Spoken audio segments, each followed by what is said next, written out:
رب اشرح لي صدري ويسر لي امري واحلل عقدة من لساني يفقهوا قولي ولا حول ولا قوة الا بالله العلي العظيم حسبنا الله ونعم الوکیل نعم المولا ونعم النصير الحمد للہ رب العالمین باری الخلائق اجمعین فاطر السماوات والارضین والصلاة والسلام علی سید الانبیاء والمرسلین شفیع المذنبین انیس الفقراء والمساکین سیدنا و سندنا و حبیبنا و شفیع ذنوبنا و طبیب قلوبنا بالقاسم محمد اللہم صلی علی محمد وآل محمد وعلی آلہ اہل بیت الطیبین الطاہرین المعصومین المظلومین ولعنۃ اللہ دائمۃ الباقیۃ ولا دائم فقتلتہم اجمعین من الآن الی قیام یوم الدین اما بعد فقد قال اللہ تبارک و تعالی فی کتابہ المجید و فرقانہ الحمید بسم اللہ الرحمن الرحیم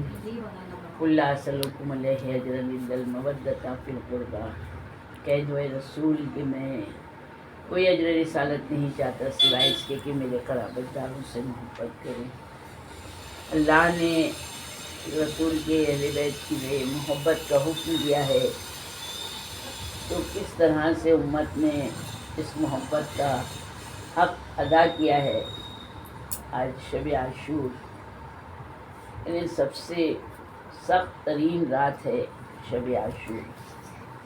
امام صلی اللہ علیہ السلام اور آپ کے ساتھیوں کو یہ پوری طرح سے علم تھا کہ یہ ان کی آخری رات ہے، اور اس رات کو امام صلی اللہ علیہ السلام نے اپنے اصحاب کے ساتھ عبادت میں گزارا ہے، تلاوت قرآن میں گزارا ہے۔ کہتے ہیں رسول اللہ کی حدیث ہے کہ جو شخص شب عاشور جاگ کر گزارے گا اس نے تمام ملائکہ کے برابر عبادت کی ہے۔ پھر ایک حدیث میں ہے کہ شب عاشور حرم امام حسین علیہ السلام میں عبادت خالق میں گزارے روز قیامت وہ انصار حسین میں محشور ہوگا۔ ہم دعا یہی کرتے ہیں کہ مولا شب عاشور ہم یہاں پر کر رہے ہیں، ہم کو کربلا میں کرنا نصیب کرے۔ جو شخص شب عاشور کسی پیاسے کو پانی پلائے اسے اتنا ثواب ملے گا جتنا لشکر امام حسین علیہ السلام کو پانی پلانے والے کو ثواب ملے گا۔ یہ تمام رات امام حسین علیہ السلام نے عبادت میں گزاری، یعنی جس طرح سے شب عاشور کا حق ہے۔ جب یزیدیوں نے سنا کہ شب عاشور امام نے ایک رات کی مہلت مانگی عبادت کے لیے، تو یہ بہت سے یزیدی نکل کے امام حسین کی فوج میں آ گئے اور امام حسین علیہ السلام کی جان قدموں میں جان اپنے قربان کی ہے۔ جب صبح کا وقت تھوڑا ہونے لگا سحر کا، تھوڑی دیر کے لیے امام کی آنکھ پلک جھپکی، امام انا للہ و انا الیہ راجعون پڑھتے ہوئے اٹھے۔ جتنے صحابہ تھے کہتے ہیں مولا خیریت ہے؟ امام کہتے ہیں ابھی ابھی میں نے عالم خواب میں دیکھا ہے کہ مجھے کتوں نے گھیر لیا ہے، ہر طرف سے مجھ پر حملے کر رہے ہیں۔ ان تمام کتوں میں سے ایک سیاہ اور سفید داغ والا کتا ہے جو مجھ پر بہت زیادہ حملے کر رہا ہے، میرا گوشت کاٹ کاٹ کر صحرا میں جنگل میں بکھیر رہا ہے۔ جہاں تک میں سمجھتا ہوں میرا قاتل مبعوث ہوگا۔ پھر میں نے اپنے نانا کو خواب میں دیکھا کہ وہ فرما رہے بیٹے کل افطار ہمارے یہاں آ کر کرنا، ہم تمہارا انتظار کر رہے ہیں۔ پھر امام کہتے ہیں چوتھے امام امام سجاد علیہ السلام فرماتے ہیں اللہم صلی علی محمد وآل۔ مائک لگاؤ کی آواز دے دی نا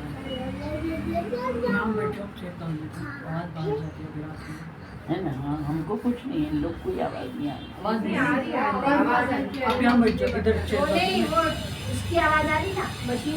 ہاں نا اس وجہ سے نہیں آ رہی نا۔ ادھر بیٹھے دیکھیے تو چوتھے امام کہتے ہیں کہ امام میرے بابا نے سارے اپنے صحابیوں کو بلایا اپنے خیمے میں۔ میرے بابا کے بازو میں میرا خیمہ تھا، میں بیمار تھا، مجھے نہیں بلایا، مگر میں نے سنا کہ میرے بابا کیا کہہ رہے ہیں۔ یعنی میرے بابا کہہ رہے ہیں کہ دیکھو تم لوگ نے دیکھ لیا کہ کسی بھی نبی اور کسی بھی ولی کے اصحاب نہیں تھے جیسے اللہ نے مجھے اصحاب دیے، نہ میرے نانا کو ایسے اصحاب ملے، نہ میرے بابا کو ملے نہ میرے بھائی کو ملے۔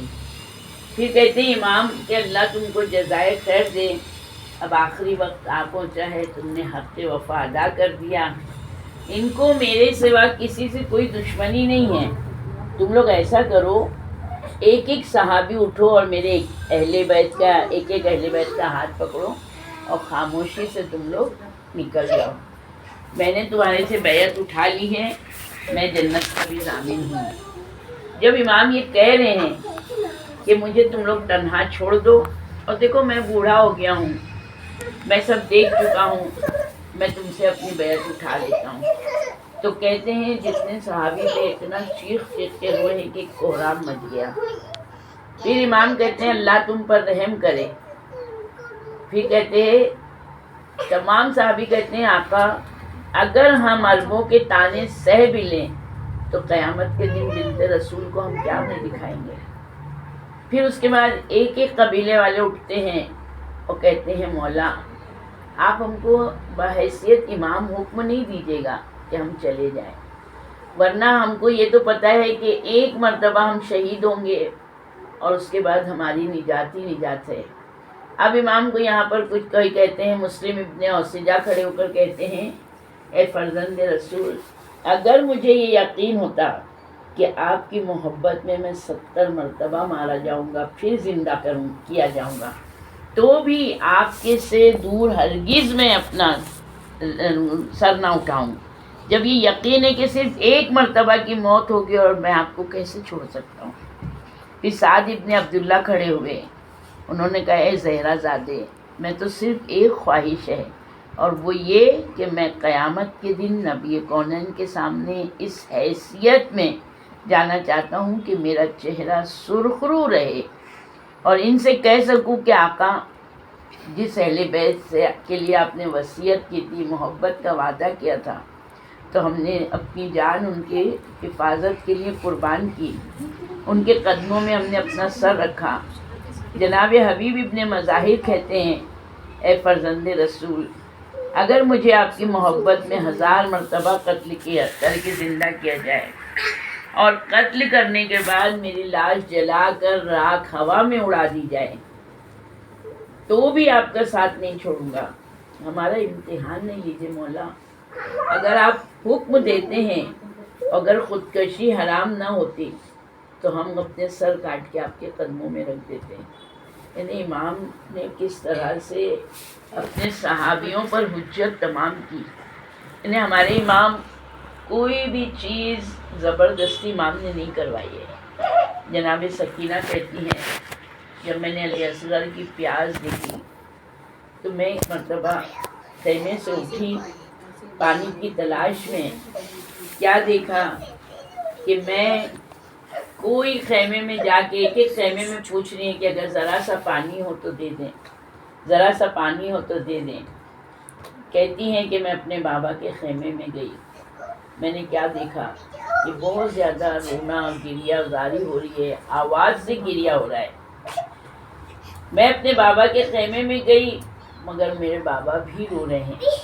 اس وقت میرے بابا اپنے اصحاب سے کہتے ہیں دیکھو تم لوگ میرے ساتھ آئے تھے، اس لیے شامل ہونے کے ان لوگوں کے پاس آ رہا ہوں جنہوں نے زبان اور دل سے میری بیعت کی تھی، لیکن تمہارے سامنے حالات واضح ہو گئے ہیں، یہ سب ابلیس کے قبضے میں ہیں اور مجھے اس وقت میرے خون کے پیاسے ہیں۔ امام نے پھر اپنی حجت تمام کی۔ یہ جناب سکینہ کہہ رہی ہیں، کہتی ہیں کہ جس وقت میرے بابا نے اپنے اصحاب سے کہا کہ تم لوگ جاؤ، ہاتھ پکڑ پکڑ کے نکل جاؤ، تو میں نے کیا دیکھا کہ میرے بابا کے اصحاب جو ہے تو خیمے سے نکلنا شروع ہو گئے۔ تو آگے بہت افسوس کرنے لگی جناب سکینہ، آ کے اپنی پھوپھی جان سے کہتی ہیں پھوپھی اماں اس طرح سے بابا نے اپنے اصحاب سے کہا اور بابا کو اصحاب چھوڑ کر چلے۔ تو جس وقت جناب زینب نے سنا تو کہتے ہیں کہ جناب زینب ایک دم گھبرا کر اٹھی اور آنکھوں سے آنسو جاری ہے، روتی جاتی ہیں اور پھر اپنے چھوٹے ننھے علی اصغر کو گود میں لے کے امام حسین علیہ السلام سے کہتی ہیں کہ بھیا اس طرح سے سکینہ کہہ رہی ہے۔ تو کہتے ہیں کہ ہم اپنے نانا کا پڑوس چھوڑ کر آئے ہیں، بھیا کوئی ایسا راستہ نہیں ہے کہ ہم واپس مدینے چلے جائیں۔ امام حسین علیہ السلام کہتے ہیں زینب کیسی باتیں کر رہی ہو، ہم لوگوں کے لیے یہ وہ جگہ ہے کہ جہاں تمہارے بھیا کا وقت امتحان ہے، جو وعدہ کیا تھا میں اس وعدے کو پورا کروں گا۔ کہتے ہیں جس وقت جناب زینب جانے والے جا چکے، اپنے بھیا کو تسلی دینے کی خاطر خیمے میں آئیں۔ خیمے کے باہر کیا دیکھا کہ جب نہ ہم عباس ہے، نہ جناب قاسم ہے، نہ جناب علی اکبر ہیں، میرے مولا تنہا بیٹھے ہیں، آنکھوں سے آنسو جاری ہے اور تلاوت قرآن کر رہے ہیں۔ جناب زینب دیکھ کے دل ایک دم اس طرح سے پسا کہ جناب سکینہ کہتی ہیں کہ میں آگے بڑھی، اب جو میں نے دیکھا تو جناب عباس بنی ہاشم کو لیے بیٹھے ہیں۔ جناب عباس کہتے ہیں دیکھو کل آقا کے اوپر بہت سخت ترین دن ہے، ایسا نہ ہو کہ بنی ہاشم رہ جائیں اور اصحاب و انصار شہید ہو جائیں۔ کل آقا پہ لوگ تہمت لگائیں گے کہ اپنے گھر والوں کو روک لیا اور اصحاب و انصار شہید کر دیے گئے۔ کل ہم کو پہلے قربان ہونا ہے، سارے بنی ہاشم تیار ہیں۔ جناب سکینہ جب آگے بڑھی، جناب زینب ساتھ میں ہیں، تو ایک مرتبہ کیا دیکھا کہ سارے اصحاب جمع ہیں اور جناب حبیب ابن مظاہر کہہ رہے ہیں کہ دیکھو کل قربانی کا دن ہے، کل رسول کے نواسی کی قربانی ہے، ایسا نہ ہو کہ ہم اصحاب و انصار رہ جائیں اور بنی ہاشم قربان ہو جائیں، بنی ہاشم میں سے کوئی کو پہلے جانے کی اجازت نہ ہو، ہم اپنی جانیں امام کی راہ میں قربان کر دیں۔ اب جو جناب سکینہ نے جناب زینب نے سنا کچھ تسلی تو ہوئی، مگر ایک مرتبہ جناب زینب آ کے اپنے خیمے میں بیٹھی رونے لگی تو امام حسین تک خبر گئی۔ امام حسین آ کے کہتے زینب خیر تو ہے؟ کہ بھیا ایک بات کہتی ہوں، جتنوں کو جانا تھا چلے گئے، بھیا کل صبح قربانی کا دن ہے، ایسا تو نہیں ہوگا کہ بھیا صبح آپ تنہا رہ جائیں اور آپ کے ساتھ کوئی نہ رہے۔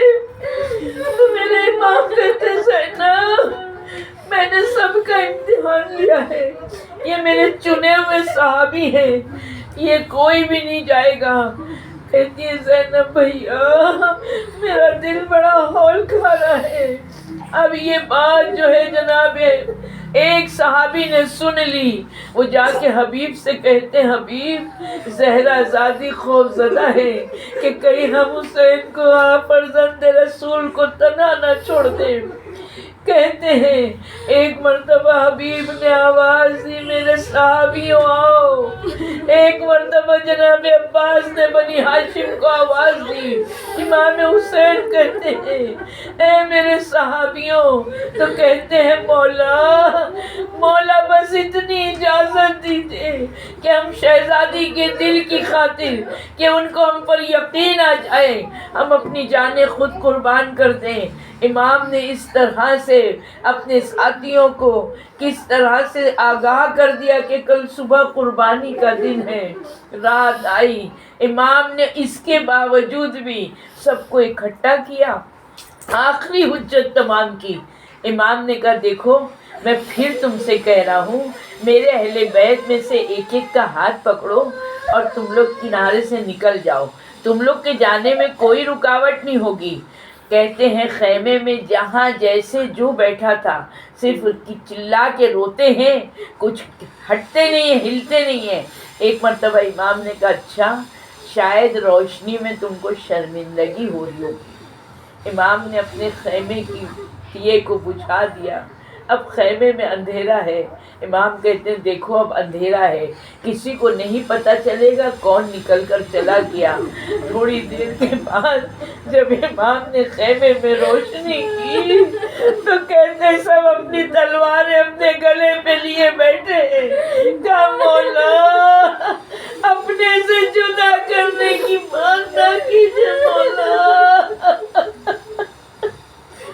مولا ہم کو حکم دیجیے, عقل صبح ہونے دیجیے, یزیدیوں کو بتائیں گے. سب اپنی اپنی جگہ پر گئے. امام حسین کچھ دیر کے بعد اپنے خیمے سے نکلے. جس وقت نکلے ہیں تو ہلال ابن نافع جو ہیں دیکھا امام تنہا جا رہے ہیں. امام مقتل کی طرف چلے, کچھ دور چلے تھے, پیچھے پیچھے ہلال. امام نے آواز دی کون؟ کہ مولا میں ہوں. اس وقت آپ تنہا جا رہے ہیں, آپ کہاں جا رہے ہیں مولا؟ کہ ہلال میں دیکھنے جا رہا ہوں کہ دشمن نے کوئی ایسی جگہ تو نہیں بنا لی کہ عورتوں کے خیمے پہ دشمن حملہ کر دے میری زندگی میں یہ دیکھنے جا رہا ہوں. ہلال آؤ, اب جب تم آئے ہو میرے ساتھ میں تو آؤ ہلال میں آج تم کو دکھا دوں. ہلال کو لے کے چلے, تھوڑی دور چلے تھے. کہا ہلال دیکھو یہاں میرے عباس کے بازو کٹے گا, دیکھو ہلال یہ میرے عباس کا بایاں بازو کٹے گا. آگے بڑھے, یہاں میرا عباس گھوڑے سے گرے گا. اس کے آگے بڑھے ہلال, یہاں پر علی اکبر کے سینے میں نیزہ لگے گا. آگے بڑھے, دیکھو ہلال یہاں پر میرے علی اصغر کے تیر لگے گا. ہلال سے ایک ایک جگہ بتاتے جاتے ہیں, آگے بڑھتے جاتے ہیں. ایک مرتبہ ہلال کہتے مولا یہاں ایک بیوی بیٹھی ہے, نقاب پوش بیوی بیٹھی ہے.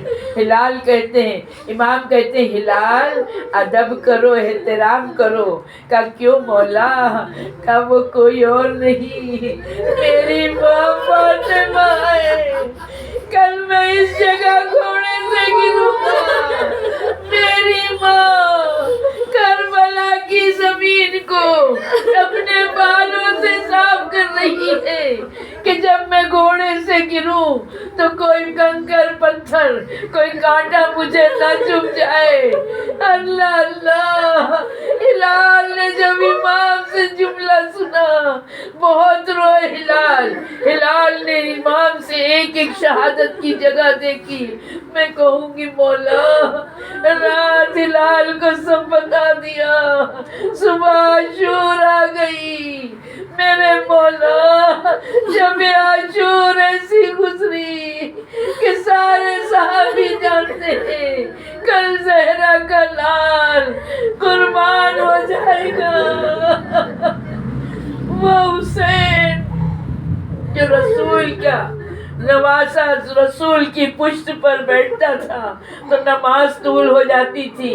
وہ حسین جس وقت سب شہید ہو گئے, جب میرے امام زین سے زمین پر آئے ہیں, اللہ اللہ جناب سیدہ نے کیسے وہ منظر دیکھا ہوگا.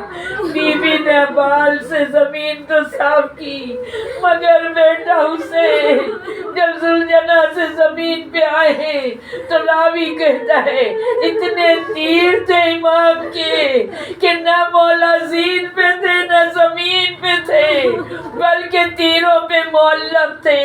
یہ وہ میرا امام ہے کہ جو امام ایسی جگہ گرے ہیں کہ وہاں سے شمر ملعون گھسیٹتا ہوا لایا ہے. اتنے تیر تھے کہ میرے امام کا جسم جو ہے ٹکڑوں میں بٹنے لگا. ملعون نے جو سینے سے دبایا ہے, جو پیٹھ سے تیر تھے مولا کے سینے سے باہر آئے.